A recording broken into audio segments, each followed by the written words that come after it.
Dr. Maya Rodriguez was having what she'd generously call a spectacularly bad day. One moment she'd been cataloging samples in Research Station Echo 7, humming off-key to some ancient Earth pop song, and the next moment she was being dragged through corridors by what looked like a cross between a praying mantis and a really angry crocodile. You know, Maya said, her voice echoing in the alien ship's metallic corridors, when I signed up for xenobiology, the recruitment poster definitely didn't mention getting kidnapped by discount dinosaurs. The creature hauling her along, she'd mentally dubbed a Mantis Mike, clicked his mandibles in what she assumed was either laughter or hunger. Hard to tell with aliens. They always seem to have resting murder face. Silence, soft flesh. Mantis Mike hissed, his translator doing that weird robotic thing that made every alien sound like they were gargling gravel. You will speak when Commander Vexitar permits it. Oh, Commander Vexitar, Maya repeated, rolling her eyes. Let me guess, he's got a really dramatic cape and probably collects the skulls of his enemies. You guys always have the most wonderfully predictable naming conventions. They dragged her into what was obviously the ship's main hall, and Maya had to admit it was impressive in a deeply disturbing way. The walls were lined with trophies from a dozen different species, some she recognized from her xenobiology textbooks, others that looked like they'd been designed by a committee of nightmares. And there, seated on what could only be described as a throne made from the bones of something very large and very dead, was Commander Vexitar himself. He was bigger than Mantis Mike, with scales that shifted from deep purple to black depending on the light, and eyes that glowed like amber coals. Ah, Vexitar said, his voice a rumbling purr that probably sounded terrifying to most species. The human specimen awakens. Maya looked around the room at the assembled Krellian hunting party. They were all staring at her with the kind of predatory interest that she'd seen in nature documentaries, right before something small and furry became lunch. Specimen, Maya raised an eyebrow. That's adorable. I haven't been called a specimen since my last medical exam, and trust me, that doctor had way better bedside manner than you guys. The assembled aliens made that clicking sound again, and Maya realized they were laughing, actually laughing at her, like she was some kind of amusing pet that had just done a trick. Look at this tiny creature, one of them said, a slightly smaller Krellian with what looked like ritual scarring across his snout. It thinks it can speak to us as equals. How delightfully brave, Vexitar said, leaning forward on his bone throne. Tell me, little human, do you know what we are? Maya pretended to think about it, tapping her chin with one finger. Well, based on the whole dramatic throne room decorated with dead things aesthetic, I'd say you're either the galaxy's most successful interior decorators, or you're the Krellian hunting fleet that's been terrorizing the outer colonies for the past few years. We are the apex predators of this galaxy, Vexitar declared, spreading his arms wide. We have conquered 17 star systems, and brought extinction to 43 species. We are death incarnate, and you. He pointed one razor-sharp claw at Maya. You are prey. The other Krellians made appreciative growling sounds, like they were at a really violent poetry reading. Maya nodded thoughtfully. That's a really impressive resume. Very intimidating. I'm sure you've got the whole fear me, for I am death thing down to a science. She paused, looking around the room with the kind of expression someone might wear when examining a particularly interesting bug. But here's the thing, Maya continued, her voice taking on a conversational tone that somehow made the room feel a few degrees colder. You said you're apex predators, and I'm sure that's true, in your own little corner of the galaxy. But you made one tiny mistake. Vexitar's eyes narrowed. And what mistake would that be? Prey. Maya smiled, and for just a moment something flickered in her eyes that made a few of the smaller Krellians take an involuntary step backward. You assumed I was prey, she said simply. But see, that's where you're wrong. You might be predators, but we humans, we're apex predators. And there's a very important difference between the two. The laughter that followed was loud and harsh, filling the trophy-lined chamber with the sound of a dozen deadly creatures being thoroughly amused by what they clearly considered the desperate bluffing of cornered prey. Maya just kept smiling, because she knew something they didn't. Humans were very, very good at surprises. 2 hours later, Maya found herself in what the Krellians laughingly called their interrogation chamber, which was really just another trophy room, with better lighting and some seriously uncomfortable chairs. She was seated across from Chief Interrogator Zalmoth, who looked like someone had crossed a velociraptor with a tax auditor and given the result a really bad attitude. So Zalmoth said, consulting what looked like a datapad made from some poor creature's shell, Dr. Maya Rodriguez. Xenobiologist. Age 28. No combat training, no military service, no augmentations or genetic modifications. You forgot devastatingly charming and modest to a fault, Maya added helpfully. Zalmoth ignored her. You were alone on Research Station Echo 7, conducting what your records indicate was a routine survey of local flora and fauna. Hardly the profile of a dangerous adversary. Captain Nexric, who was leaning against the wall trying to look intimidating, snorted with amusement. Look at it, Zalmoth. No claws, no fangs, no natural armor. Its skin is so thin you can practically see through it. How did such a pathetic species ever survive long enough to develop space travel? Right, Maya said, holding up her hands and wiggling her fingers. I mean, look at these things. No claws at all, and don't even get me started on our teeth. Completely useless for tearing flesh. It's honestly embarrassing. The three Krellians in the room exchanged glances that clearly said they were wondering if their captive was having some kind of mental breakdown. You seem remarkably calm for someone in your situation, Zalmoth observed, his head tilting in that way that predators do when they're trying to figure out why their prey isn't running. Well, Maya said, settling back in her uncomfortable chair. I figure panic is probably what you're expecting, right? Lots of screaming and begging and carrying on. But honestly, that seems like a waste of energy. Energy you will need for the hunt, Captain Nexric said with obvious relish. Commander Vextar has decided that you will be released on the hunting moon of Kethvar. You will have a 6-hour head start before we begin pursuit. Oh, a hunting moon. How wonderfully original. Maya nodded approvingly. Let me guess, it's got lots of dangerous wildlife, treacherous terrain, and probably some kind of atmospheric condition that makes it extra challenging for prey species. The gravity is twice your Earth normal, Zalmoth said, clearly enjoying himself. The atmosphere has a slight toxicity that will slowly weaken you over time. And yes, the indigenous predators are quite formidable. Sounds like a vacation compared to where I grew up, Maya said cheerfully. You guys ever been to Detroit? The joke was completely lost on them, which Maya had expected, but their confused expressions were worth it anyway. Your bravado is amusing, human. Vextar's voice rumbled from the chamber's entrance as the commander himself stalked in. But it will not save you. We have hunted prey across 1,000 worlds. We know fear when we see it, and you. He leaned down until his massive head was level with hers. You are afraid. Maya looked him straight in those glowing amber eyes.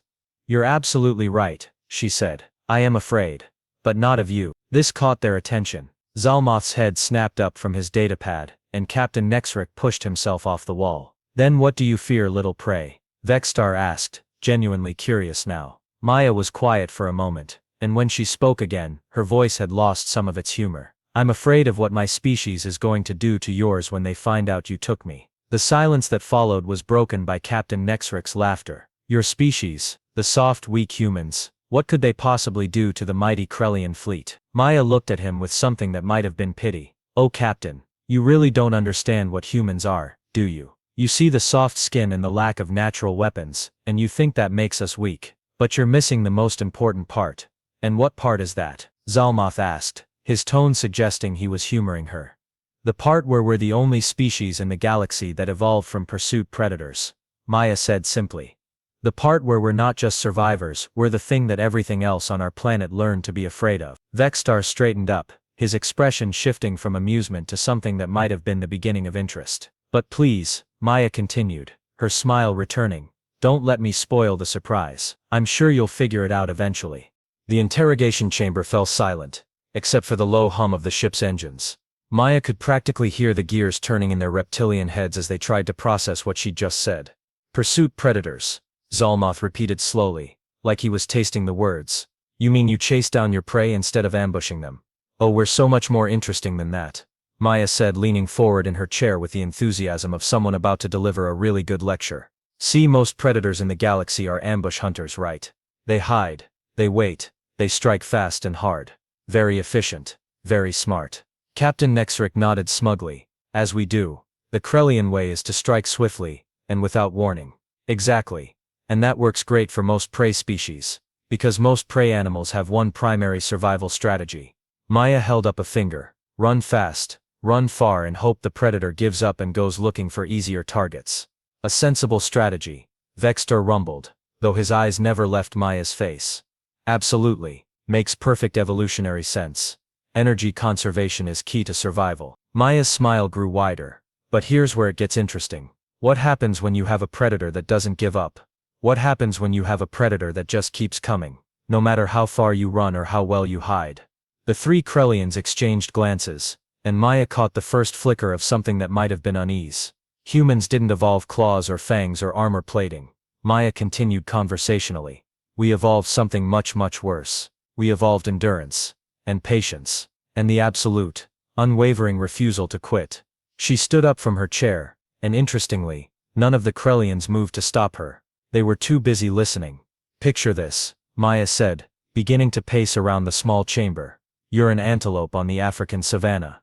You're fast. You're agile. You can outrun almost anything for short distances. And then you see them coming. A small group of those weird hairless apes. They're not particularly fast. They don't look dangerous. So you run. Maya paused, looking at each of the aliens in turn.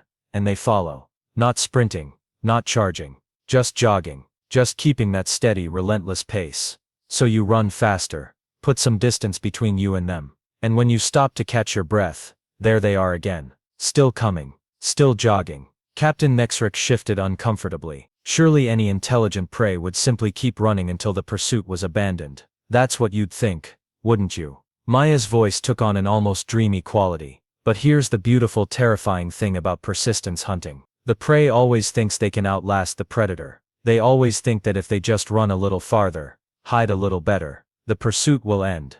She stopped pacing and faced them directly. But it never ends. Hours pass. The sun moves across the sky. The prey is exhausted, dehydrated, desperate. And still those hairless apes keep coming. Not fast, not flashy, just inevitable. Like death itself, but with better cardiovascular health. Zalmoth's datapad was forgotten in his hands. This seems inefficient. Oh, but that's where you're wrong, Maya said, her tone brightening like she was discussing her favorite hobby. It's incredibly efficient, because once word gets out about what humans do to their prey, other animals start avoiding human territory entirely. We didn't just hunt animals into submission, we hunted them into evolutionary trauma. The silence stretched longer this time. But surely, Vextar said slowly, this persistence hunting would only work on unintelligent beasts. Maya tilted her head thoughtfully.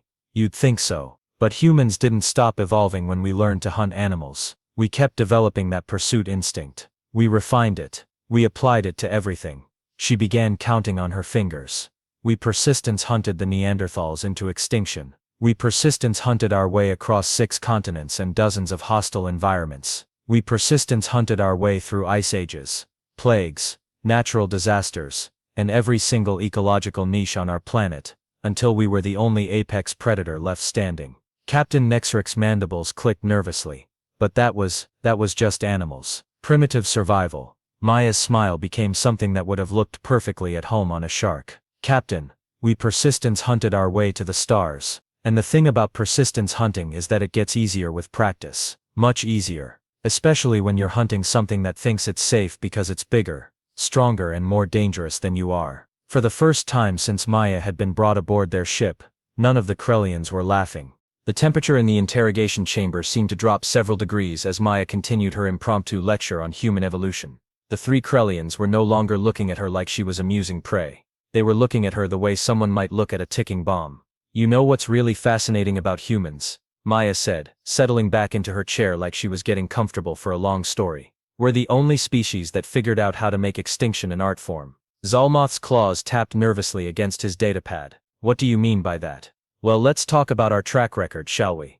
Maya's tone was now positively cheerful, which somehow made her words more disturbing. In the time it took us to develop from hunter-gatherers to spacefaring civilization, we managed to drive to extinction roughly 68% of all large animal species on our planet. Captain Nexrick's mandibles clicked. Through hunting? Oh, hunting was just the beginning, Maya said with a wave of her hand. We also did it through habitat destruction, pollution, climate change, and just general existential inconvenience. We were very thorough. We even managed to kill off most of the other human subspecies along the way. The silence that followed was deafening. But here's the really interesting part, Maya continued, apparently oblivious to the growing horror in her audience. We didn't do it on purpose. We're not malicious by nature, we're just really, really good at surviving. And unfortunately for everything else, our definition of survival tends to be pretty expansive. Vextar leaned forward, his amber eyes narrowing. You speak of your species as if it were some kind of plague. Plague is such an ugly word, Maya said thoughtfully. I prefer to think of us as aggressively successful. We're the only species that looked at a planet trying to kill us in every conceivable way, and said, you know what, we're going to kill you right back. She stood up again, and this time all three Krellians visibly tensed. Earth wasn't just a death world, gentlemen. It was a death world with a sense of humor. Ice ages that lasted millennia. Volcanic eruptions that blocked out the sun. Plagues that killed 90% of the population. Predators that could crush us in their jaws. And what did humans do? Maya paused for dramatic effect. We thrived. We adapted. We overcame. And when we ran out of environmental challenges to conquer, we started making our own. Your own? Zalmoth asked, though he sounded like he didn't really want to know the answer. Wars, Zalmoth. Beautiful, terrible, species-defining wars. We spent thousands of years perfecting the art of killing each other, and you know what we learned. We learned that the only thing more dangerous than a human who wants to survive is a human who wants to protect other humans. The interrogation chamber's lighting seemed to flicker, though that might have been Maya's imagination. We developed something that most predator species never really master, Maya continued, her voice taking on an almost academic tone. Pack bonding. Not just with our immediate family groups, but with complete strangers. Humans will die for people they've never met, just because those people are part of their conceptual pack. Captain Nexrick's scales had shifted to a darker color. Many species have pack instincts, not like ours, Maya said with a shake of her head. Most pack hunters abandon injured members. Natural selection, survival of the fittest, all that. But humans? We carry our wounded. We care for our disabled. We protect our young for decades, not months. And when someone threatens our pack, she let the sentence hang in the air. When someone threatens our pack, Maya repeated softly, we don't just fight back. We eliminate the threat, completely, permanently, with extreme prejudice and usually excessive collateral damage. Vextar's voice was carefully controlled when he spoke. You are suggesting that your species would respond to your capture. Oh, Commander, Maya said, and her smile was brilliant and terrifying. They're not going to respond to my capture, they already are responding. See,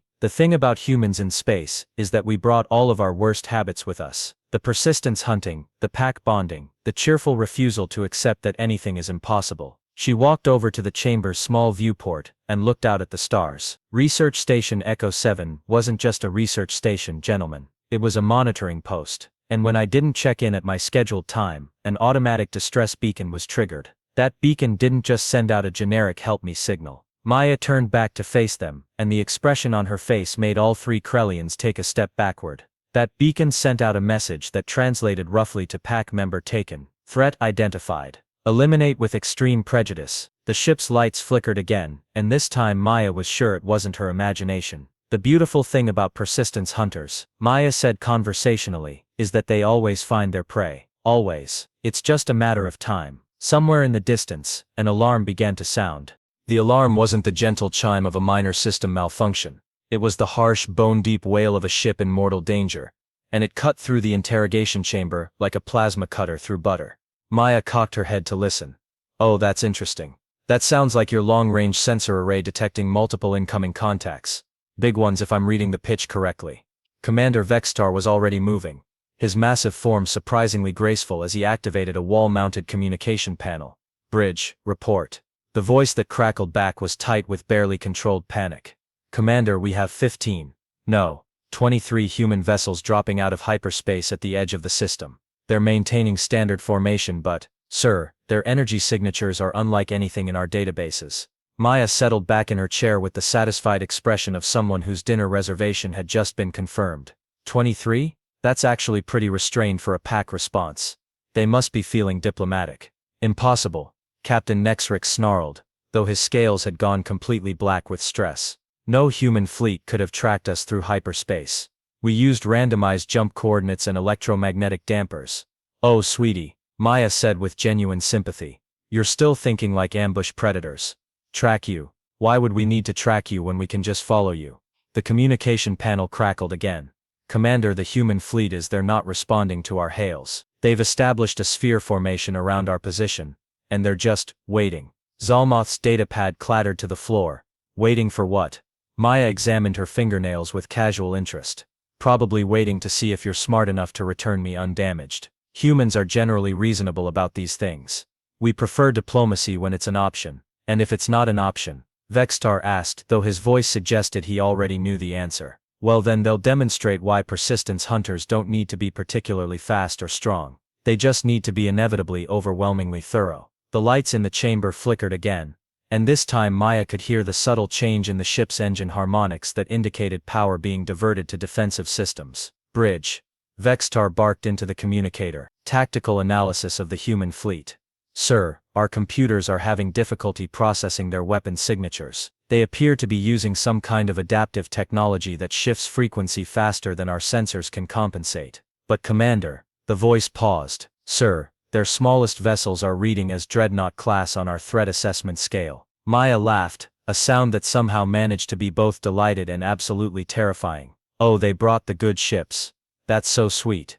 They really do care about me. This is impossible, Captain Nexrick repeated, though he sounded less convinced than before. Humans are a young species. They've barely mastered interstellar travel. Their technology should be centuries behind ours. You know what's funny about that? Maya asked, standing up and walking over to the viewport. You guys have been spacefaring for what? 8,000 years? 9,000? Very impressive. Very traditional. You perfect a technology, you stick with it. You use it for millennia. She pressed her face against the transparent aluminum, looking out at the stars. Humans have been in space for maybe 300 years, and we've gone through approximately 47 major technological revolutions in that time. We don't perfect technology and then stick with it. We perfect it, then immediately start figuring out how to make it obsolete. The communication panel erupted in chatter as reports flooded in from across the Krellian ship. Commander, they're jamming our communications. Sir, something's interfering with our weapon targeting systems. Commander, our hyperspace drive is showing critical malfunctions. Maya turned away from the viewport, and the expression on her face was the look of someone watching a beautifully choreographed performance. The thing about persistence hunters, she said over the growing chaos, is that we don't just chase our prey until it collapses from exhaustion. We learn everything about our prey. We study its habits, its weaknesses, its escape routes. We plan. Vextar was barking orders into multiple communicators now, his composure finally beginning to crack. All weapons to full power. Prepare for defensive maneuvers. Oh, Commander, Maya said sadly. You still don't understand. This isn't a battle. This is an intervention. The ship shuddered, and the lights went out completely for several seconds before emergency power kicked in, bathing everything in an ominous red glow. What are they doing to us? Zalmoth whispered. Maya looked genuinely thoughtful. If I had to guess, they're probably systematically disabling every system on your ship without actually damaging anything vital. Humans are very good at non-lethal takedowns when we want to be. We've had a lot of practice with each other. Why? Vextar demanded. Why not simply destroy us? Because that would be inefficient. Maya explained patiently. If they just blew you up, your people wouldn't learn anything from the experience. But if they capture your entire hunting fleet without firing a single shot, if they demonstrate that the supposedly mighty Krellian predators are completely helpless against human tactics, she smiled, and it was the smile of someone who understood exactly how psychological warfare worked. Well, that sends a message to every other species in the galaxy about what happens when you mess with human pack members. The ship lurched violently to one side, and Maya could hear the distinctive sound of docking clamps engaging against the hull. Besides, she added conversationally, humans don't really like killing sentients unless we absolutely have to. We prefer to give people the opportunity to learn from their mistakes and make better choices in the future. The sound of cutting tools echoed through the ship's corridors, growing closer by the second. The wonderful thing about being apex predators, Maya said, her voice barely audible over the growing din, is that we can afford to be merciful. We're secure enough in our position at the top of the food chain that we don't need to prove anything to anyone. She paused, listening to the sounds of her people systematically breaching the Krellian ship. But the thing you need to understand, Commander, is that mercy is a choice, and it's a choice we only offer once. The cutting sound stopped. In the sudden silence, Maya could hear the soft whisper of combat boots moving through the ship's corridors with the practiced efficiency of people who had done this sort of thing many times before. I'd recommend surrendering, Maya said helpfully. Humans are generally very reasonable with prisoners of war, assuming those prisoners are reasonable in return. Commander Vextar looked at her with something that might have been the beginning of respect mixed with a healthy dose of terror. What are you? He asked quietly. Maya smiled one last time, and her answer was delivered with the casual confidence of someone stating an obvious fact. We're the species that looked at a universe full of bigger, stronger, more dangerous predators and said, "That's cute. Hold our beer and watch this." The interrogation chamber door exploded inward, and suddenly the room was full of humans. The first thing Maya noticed was that her rescuers weren't wearing the standard-issue military gear she'd expected. Instead, they looked like they'd raided a sporting goods store and a tech convention. Combat boots, cargo pants, and what appeared to be custom-modified equipment that probably violated at least 17 different military regulations. The second thing she noticed was that they moved with the casual efficiency of people who did this sort of thing for fun. Maya, the voice belonged to a tall man with graying temples, and the kind of smile that suggested he'd been looking forward to this exact moment for quite some time. Sorry we're late. Traffic was murder. Maya grinned and stood up from her chair. Marcus, I should have known they'd send you. Did you bring the whole family reunion? Just the immediate family and a few close friends, Marcus Rodriguez replied, gesturing casually at the dozen heavily armed humans who had filled the interrogation chamber.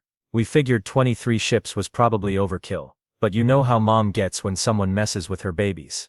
The three Krellians were pressed against the far wall, their weapons forgotten, staring at this exchange with the kind of fascination usually reserved for watching natural disasters unfold. Wait. Commander Vexter said slowly. Family?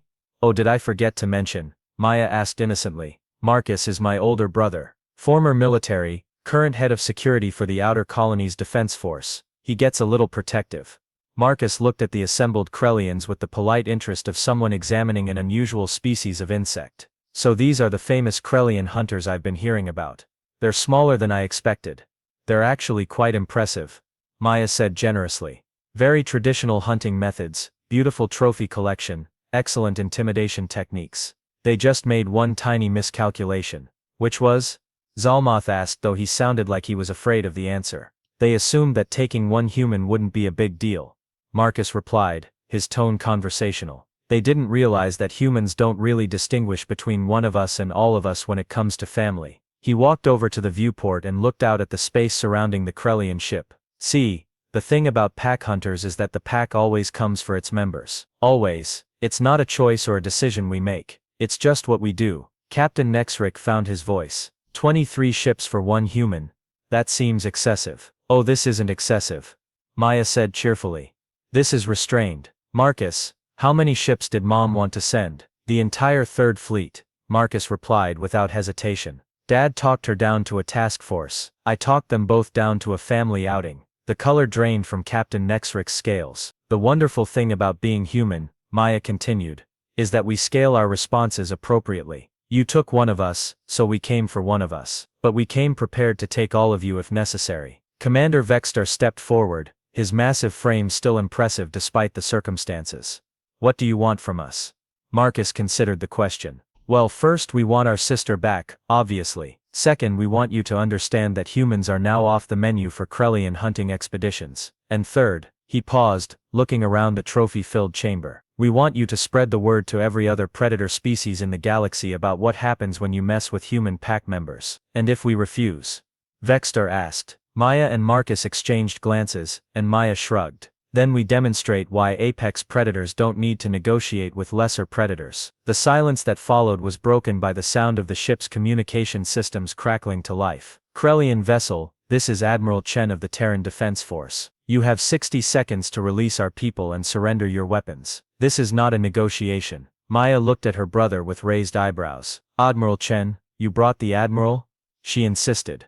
Marcus said with a grin. Something about teaching these overgrown lizards some manners. Commander Vexter looked at his two subordinates, then at the humans surrounding them, then at the space outside where 23 human warships waited with the patience of predators who knew their prey had nowhere to run. We surrender, he said quietly. Excellent choice, Maya said, clapping her hands together. See? I told you humans were reasonable. As the Krellians were led away by Marcus's team, Vexter paused at the chamber entrance and looked back at Maya. I have one question, he said. Why didn't you tell us this from the beginning? Why the elaborate explanation? Maya's smile was brilliant and slightly terrifying. Because the best way to teach someone about apex predators isn't to tell them what we are. It's to let them figure out what they aren't. She walked past him toward the exit, then paused and looked back. Besides, she added cheerfully, where's the fun in just telling people you're the scariest thing in the galaxy? It's much more entertaining to let them discover it for themselves. As Maya walked through the corridors of the captured Krellian ship,